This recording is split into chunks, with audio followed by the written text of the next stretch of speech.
Man United are back. Or are they? Well, to find out, I'm joined by JJ Bull and John Mackenzie. So 4 wins and 1 draw in Carrick's first 5 games at Manchester United. Lots of positivity about that. Now, the obvious change to point out is the formation, but what else is he doing differently compared to Amorim? Well, how about I show you? Because here's an example of Man United's new forward-thinking passing. What they're going to do is try and get the ball really far forward quickly. So you've got Sandro Martinez receives the ball from Maguire. See, Arsenal are trying to block all the passes off. But what United now do is they find ways to thread passes through the lines between defenders so they can quickly bypass the press, and they play through the midfield. Most teams, what they maybe do here is take a touch, turn, play it out wide and go, but instead they're playing through the middle. Fernandes, 1 touch round the corner, suddenly they've got a really dangerous chance. So what I think's happening with Man United now is that they've got this forward-thinking mentality where they're taking risks and they're playing through the middle. Through the middle? Yes, through the middle. Here are some graphics that you can see here. This is what Ruben Amorim was doing. You remember he played a 3-4-3. As you can see, the ball circulated a lot around the back, around the centre-backs around here, and the midfield is very deep next to the centre-backs. Very little connection to the forwards up top. Bruno Fernandes often just not really involved. And now what we see under Carrick, this 5 here, what you see, a lot more connections. So you're seeing connections in the middle of the pitch. Players getting close together so they can combine. So when they receive those passes, they can ping it about. And that's what you're getting now is players close together. I think when you get really good players like that close together, they can do magical things. Here's a magical thing I'm going to show you. Is it magical? We'll soon see. So this is very basic stuff, right? But you can see here our players are staggered in the sort of diamond shape. So you've got connections, you've got like passing lanes are free and open. So you've got little short passes. But again, what Man United are doing, they're shown backwards, but rather than then go back to the keeper, what they're trying to do is immediately, Martinez puts it onto his left foot, takes it away and tries to fire it forward. So they're trying to go forward always. Once Shaw gets in here, again, you create this sort of diamond. There's loads of options. Those are options. Players are moving into space to be able to receive, to move it on. Just simple pass and move football. There's one diamond, here's another diamond. So they're making sure that they're available to receive the passes. Luke Shaw here, a little bit of movement from Casemiro, coming inside to the space, pass and move football, receives the ball, and then they've got another chance to go at the goal. This is what they're doing. Now, the caveat is this is against 10 men, so there's going to be a bit more space in this sort of situation. But they've been doing this in all of Carrick's first 4 games. You have to trust me on that. The real intention is to get the ball through the lines, through the centre. And you can see an example of it here. So here's Bruno Fernandes on the ball against West Ham. Now you can see there's not really many options on here. What's he going to do? We can fire this ball forward here, but there are players in the way. They're going to block that. That is not the best option. And so what you could do instead is play it down to Diogo Dalot. But if you do that, West Ham can then push up on you. So players will come across and other ones will push up. But instead, Fernandes plays that forbidden pass through the lines, and he gets them into an attacking position straight away. And as soon as they get into that, what you then see, because Mbeumo's he's moved out from a normal position into one to be able to receive in the space, that frees up the pass. They can play through lines, get it into him, and there you go. So then you've got 1, 2, 3, 4, 5 West Ham players. If Bruno Fernandes doesn't get that pass right, the risk versus reward calculation is that you've got 5. That's the answer is 5. They can then counter on them. So like the risk of that is really high. It's not you don't want to lose the ball there. But if you get it right, suddenly they then have 1, 2, 3, 4, 5 players all on one side of the pitch. So it's not like they're sticking to rigid positions. Players are moving into places to be able to connect with each other, to be able to receive, move the ball forward, and that's the overload. And once you overload on one side, it means you've got players spare on the other, and you can try and create that way. You can switch to other things. Yeah, I've actually got some quite nice examples of this happening in the game, of them playing through the middle, but that not just being the only way that they're trying to generate progression of the ball. Actually, this overloading on one side can create options on the other side as well. So this is from the first game, I think, that Carrick had against Manchester City. And as you can see, the stuff that JJ is talking about is happening here. So we've got Martinez, he's got the option of playing it through to Bruno Fernandes in between the lines. But what's really interesting here is that this isn't just about overloading the middle, because we've got Dalot over here and Ahmad over here as well, offering that width, stretching the pitch as well. This is actually quite useful for Manchester United, because in this situation, Fernandes can just play the bounce pass straight into Kobbie Mainoo. Because the City players are using quite a narrow formation to defend out of, this opens out the other side of the pitch. So when Mainoo receives the ball, he can play the ball directly into Dalot and Ahmad, and they end up in this nice 2v1 situation. If you watch the first half of that game in particular, plenty of examples of this happening. I've also got an example of it happening in the Spurs game as well. This is the chance that Cunha had from distance, but again, it comes from the same sort of situation. You overload on one side, you have the escape ball to Dalot on the other side, you've got Ahmad holding width, and because Spurs are too narrow at this point, Dalot can actually run into the space that opens out, and again, ends up with a situation where you could potentially use that 2v1, but because Spurs have pressed up so aggressively, Cunha is actually in space here. So what we get is Dalot playing that pass into the space for Cunha, who takes a first-time shot. So again, I think what's working so well for Carrick here is that, yes, they've got this really nice way of playing through the centre. It forces opponents to have to defend centrally, but it can also open out the spaces in the wide areas. There's lots of different solutions for them to progress the ball, generate chances. And if they play all on one side, when they bunch up on that one side, it means that the other team has to put players over really to deal with them, which should then leave them more isolated on the other side as well. And the thing is, but if you can then stop United from getting the connections through the middle in the first place, they can't do any of this. And that's basically what West Ham did. So you can see here, it's late in the game, obviously, but they've got 5 players in a vertical line just blocking the passes inside. And you can actually, if you look at what they did on the actual pitch, what you can see is that they're really compact. They're just denying space between lines. So they want to play these passes through here, and players are moving in to try and receive them. But they're using like the spare man, so like this little person will drop in, they'll drop over, so there's just no space to play through here. The only real option is to go sideways, which then again allows them to push up a little bit. So once they get closer, eventually they want to play one of these risky passes when they can jump on it and intercept, then you get the chance to counter with Bowen or Somerville or Castellanos. That's what you can do, and that's what they're waiting to do. It's the risk versus reward. If this pass gets through those lines, then they're in, and they can cause loads of trouble, and that's when you start getting the little rondo passes in behind them. But if you can cut it out, or just block those passes in the middle, they've got to go wide, and then they just have to circulate it, and it slows everything down, which is not what they're trying to do. And there was a lot of talk of this kind of thing maybe happening at some point, right? That was always the caveat to the praise while they were winning those first 4 games, was that the approach is risky, and when they come up against a team that defend like West Ham, maybe there'd be less upside. Yeah, I think we're talking about risk versus risk aversion, and the reason why so many people have enjoyed what Carrick is doing is because they're playing risky football, and risky football is better to watch than risk-averse football because they're getting the ball forward more often. They're putting it into dangerous situations, which can result in a dangerous chance. And this is Manchester United Football Club. Yeah, exactly. But I think that at the same time, we have to remember that like risk and risk aversion sort of tied together. So you can't ever really just talk about risk without thinking about like what is the downside to what's being done. Because if it was that easy, everyone would do it. Exactly. Right? And you know, we've just come out of a period of football tactics history where risk aversion was actually a very useful way of winning a lot, right? Pep Guardiola, very risk-averse manager in many respects, dominated the scene for the last 15 years. Mikel Arteta, top of the Premier League right now, playing very risk-averse football as well. The idea being that if you are risk-averse and you have good players, you can do enough with the few chances that you have to make it worthwhile, whilst making sure you're not conceding a lot of chances. So I've got a screenshot here which I really like because it actually shows what risk and risk aversion looks like on a football field. So this is Manchester United against West Ham in that game. We've got Brian Mbeumo here. Manchester United playing from right to left. And as you can see, Mbeumo is winding himself up for one of these risky passes into the middle. He's seen Bruno Fernandes doing exactly what JJ was talking about, you know, finding that space in between the lines. But what I think is really interesting here is if you look at the different players and their responses to this situation, we can see the difference between the defensive mindset and the attacking mindset, because we've got Luke Shaw here and Lisandro Martinez here, and they're both gesturing to Mbeumo to play the ball back, recycle it, we'll just retain the ball, right?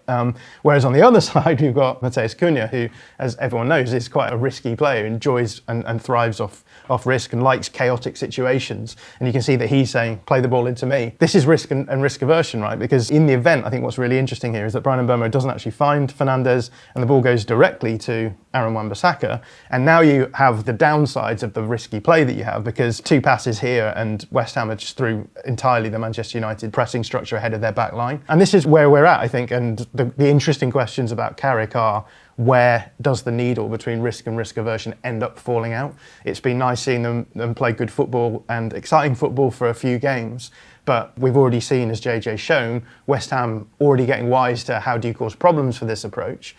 So making it harder to play those risky passes. And I think what we'll start seeing in the future as well is teams being aware of the fact that you can maybe bait Manchester United into playing these dangerous passes and then almost force these situations. So I think that, like, lots of managers will find ways to trigger that pass to then jump on the player who's running loose. So because they create like free men by having that. You'll see like Acuna often comes up to the right side, or Mbeumo runs over to the left or something like that, and they swap around, so they become the spare man. But if they stick someone on that, if someone can find a way to do that, that's what will stop them doing it. Also, like West Ham, obviously a relegation battle team, they're naturally going to play against the ball rather than with it. I wonder whether the bigger sides will do something similar. I don't know if it's too risk averse, is to try and like bait Man United into those things and then try and hit them on the counter rather than trying to go at them, because they've proven that they can take you apart if you do that. Yeah, if you give them space, then they'll try and exploit it. If you don't give them space, it could lead to problems. But I think it's also worth saying as well, we talk about a lot on this channel about the fact that the tactical landscape is shifting,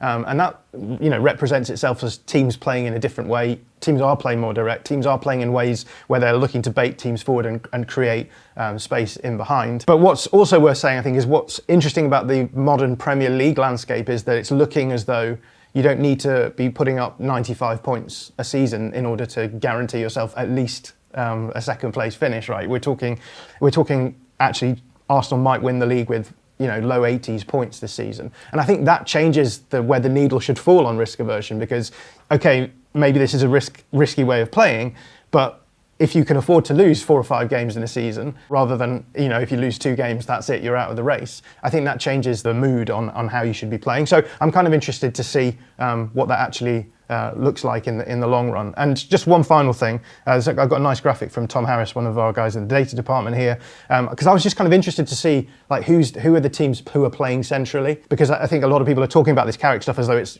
brand new. I think that there are teams further down the league who have been doing this kind of thing earlier. So this is the team sorted by central progression basically for attacks. Crystal Palace top, and the reason why that is the case is because when you're a team like Palace, who are often looking to low block and counter in certain games, you're going to try and attack through the middle because there's going to be more space through the middle when you're playing in a transition moment. And they have a profile like Wharton, who always wants to just do exactly, that, right? Absolutely. Yeah. Interesting though as well that West Ham are the opposite side, because they're also doing the same that's thing. true. I guess that just means they're not very good at it, right? Yeah. Well, they've got the paces out wide, right? So I guess it's like what they did with when Nuno was at Forest. So and Moyes as well, right? If you play into the channels and then go central. So whereas I suppose Paquetá not playing anymore and Rice leaving as well, that would have been who they progressed the ball through the middle with. And now, like you say, it's Bowen and Somerville. Yeah.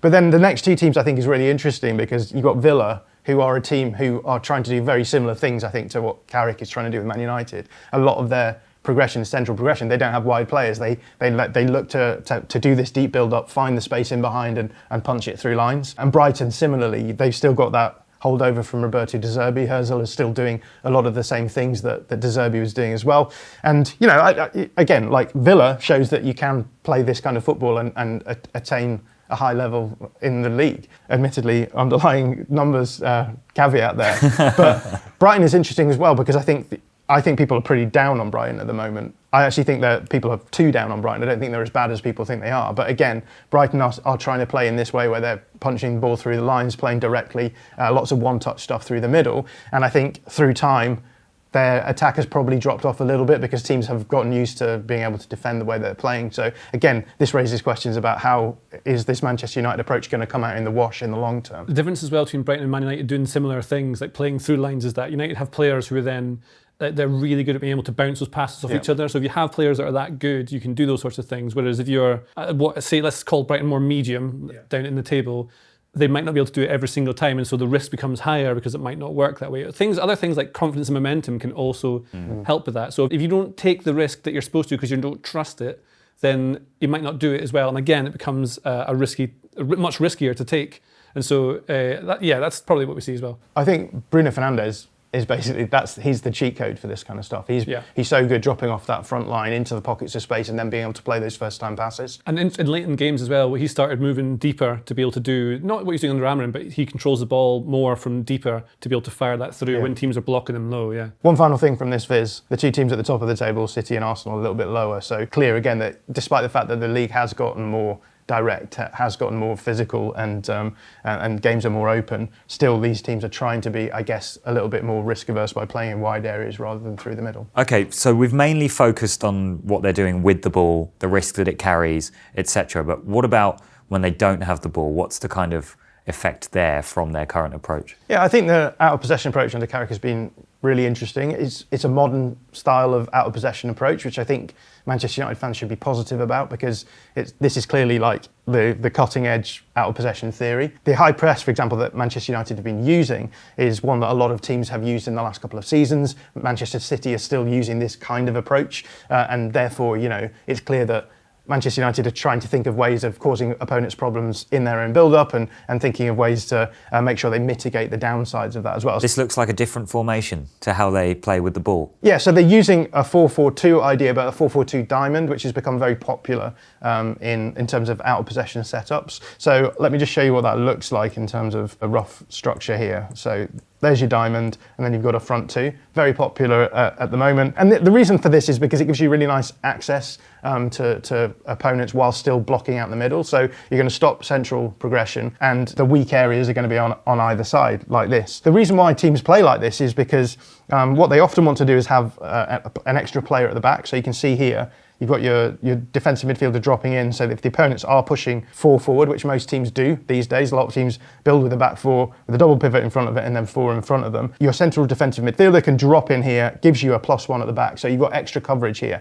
Now that means you're going to have a weakness somewhere else, right? Because you've got one fewer player further up the pitch. And as you can see, we've talked already about the wide areas, but this is where the weaknesses most teams using a 4-4-2 diamond are trying to situate that weakness, right? So because of these weaknesses on either side, what you're wanting to do is get the ball as far away from one of those weaknesses as possible, essentially, which is why you're trying to force the ball one side or the other from your first build-up, right? So the striker is going to push out. It's going to make this pass look much more alluring. Alluring may be the wrong word there, but, you know, I really do like pressing. And the idea then is what you're going to do is we force them onto one side, and then you're going to lock man-to-man on that side of the pitch. This is why the 4-4-2 diamond is really nice, because you've got really nice access, right? So your wide midfielder in the diamond can come across here, your striker can come across here, and then what we see is the 3 of that midfield shifting across onto the near side 3 of the opposition's midfield, right? You're allowing your weakness here, but the idea should be, if you're good enough at your pressing, you shouldn't actually allow the possibility for this player to be found. So that's the basic principle of this. You've got an extra player at the back. The weakness is a long way away from the ball, and if you can consistently force the ball away from the weak side, then you're going to be fine. And that's what Manchester United have been doing with varying degrees of success, as we'll see. I just wanted to give a concrete example, so the theoretical stuff we've just gone through on the board maybe makes a little bit more sense. So this is Manchester United versus Tottenham, and we can see exactly what we've talked about there, right? So front 2, up onto the centre-backs, they can press onto the goalkeeper when they need to. You've then got this line of 4 with 3 Manchester United players covering them, and the idea is going to be that line is going to shift one side or the other depending on which way you force the ball. You've got your double coverage on the centre forward here, and then everyone else is man-to-man across the pitch. Now the idea then is that you force wide and then you don't allow, and you lock man-to-man on that side, and this is exactly what happens here, because you can see Cunha is going to curve his run. The idea here is that he blocks the passing lane through to the centre-back on that side, and he's going to force the goalkeeper into the near side of the picture here. And then the idea, as I've drawn on, should be that everyone locks on man-man. So Fernandes should go across to the centre-back, Ahmad comes across to the full-back here, and then you've got the shift here. So Kobbie Mainoo is covering these 2 players. If the ball goes on that side, he's going to jump onto the near player, and then the idea should be Mbeumo comes across here. You've left your weakness on the far side. But there's lots of little details that actually go wrong in this example, because what ends up happening is that Cunha chases the ball down to goalkeeper presses out wide, and Cunha then follows his run to press the centre-back. Normally what you would see from most teams doing this is that Bruno Fernandes would have been triggered, and you can actually see it if you watch the tape. He starts his run, sees Cunha's going, so stops because he's thinking, well, we don't want to let this player be free. And actually what should really happen is that Cunha should press onto the goalkeeper, then drop onto the pivot player because Fernandes goes. Now, because this has happened, the centre-back here gets the ball and then has space to move into. Ahmad is automatically thinking, if Cunha doesn't get the ball here, this guy's going to be able to carry the ball a long way. So he steps forward. Which this happened a couple of times, didn't it? Yeah, it happened a few times, yeah. And is this what we call a tension? Yeah, this is a tension, right? Because what's happening here is that the centre-back here is going to arrive in this space, and he's causing a dilemma for Ahmad. Does he step up, or does he follow the full-back? Meanwhile, you can see Xavi Simons is looking to find the space, give an option of an out, and that has meant that Dalot, who's man-man, has to track him, right? What you've actually done then is opened up a huge amount of space. You've got a runner in Udogie, who's a good runner, looking for that space. And you end up with this situation where actually the ball could be played through to Udogie. Ahmad actually does really well in this situation because he is quite late having to make the run himself, but he does get there quickly enough to cause problems. But as you can see, first time that Udogie receives the ball, he can play the ball through to Dom Solanke here, and there's a 2v1 at the back post, right? So from that press, where you're trying to stop the opponent from being able to possess the ball comfortably, you've actually allowed the opponent to with two very easy passes under very little pressure, get the ball into the advanced area. So this is something that we saw in the Spurs game, and for me it's just little details where it's clear that they are pressing in a modern way. The players aren't quite used to the details yet. This is 4 games into Michael Carrick's tenure, so I'm not going to sit here being like, well, the details of their high press are off. And it's worth saying as well that the high press is probably the last thing that they would have worried about working on, because you want to make sure that your low block, your mid block, your transitions between the two, your box defending are sorted out probably before you do your high press. Maybe questions about whether or not they should be pressing so aggressively if they haven't had the time to work on it enough. But actually, when we go to the West Ham game, we can see the same kind of ideas being used, and I think actually Manchester United were much better. They'd clearly been working on the press, I think, midweek. It is worth saying that West Ham did build up in a slightly different way. So before, when we were talking about Spurs, they had a double pivot in here, whereas West Ham haven't done that. They've gone with a single pivot. That means they can push Souček further forward. Now, in this situation, that does sort of question whether or not Manchester United are going to end up man-to-man against the back line. They might be happy to do that. You can have your centre-back stepping up. But actually what they did was they used Kobbie Mainoo in much more of a zonal situation here. And so we've got Bruno Fernandes staying on the pivot play. If the ball goes out wide, he's going to jump up. But Kobbie Mainoo will jump up and help out if that happens. But if it doesn't happen, he can drop in and help deep. And that's actually what happens here. So let's just run through the play, because it's basically the same thing, right? Cunha jumping onto the goalkeeper to force the ball wide. That's going to go to the centre-back here. Fernandes able to jump up when that pass is played. Kobbie Mainoo is already stepping up because he recognises the pressing pattern here. The ball goes out wide there, and you can see Fernandes going across, and then the Manchester United players are going to lock on man-man. Now, this is what didn't happen last time, right? Because we had Fernandes staying here, Cunha tracking. But in this instance, we can see Cunha actually does what he's supposed to do, which is drop onto the pivot player. Fernandes goes across, and it's much easier for Manchester United to go man-man. And then note how Kobbie Mainoo is dropping deep because there is Thomas Souček free here in the middle, so that by the time the ball gets into a position where he could be found, you've got both Mainoo and Martinez stepping up to make sure Souček isn't free, and basically everyone is marking in advance, which is what you want, because there's no way really of the press being broken. So could be that they were just a little bit more comfortable against a single pivot rather than double pivot. I think that actually what they've been doing is probably working after the Spurs game on their press midweek, because they will have realised we can't allow those kind of weaknesses to open up. So again, positivity here, I think, for Michael Carrick. He's had a problem to fix, he's fixed it, and as I look at it, that's all you can ask for a coach who comes in, right, is have modern ideas both with and against the ball, and when there are weaknesses there, having ways of fixing it and getting the players to buy in to fixing those problems. It's very positive. I feel like it's the most positive we've been about Manchester United for a long time. So are we getting carried away, or could this feasibly work in the long term? Well, it is very easy to get carried away with it, but like John just showed, he's doing everything that's like modern, and it makes total sense. It works now. West Ham was the first test that we thought they'd come up against the low block, or people who block off those connections. You've seen what they do enough to if I've spotted it, it means that people who know what they're talking about have definitely spotted it. And so those teams know how to adapt to it now.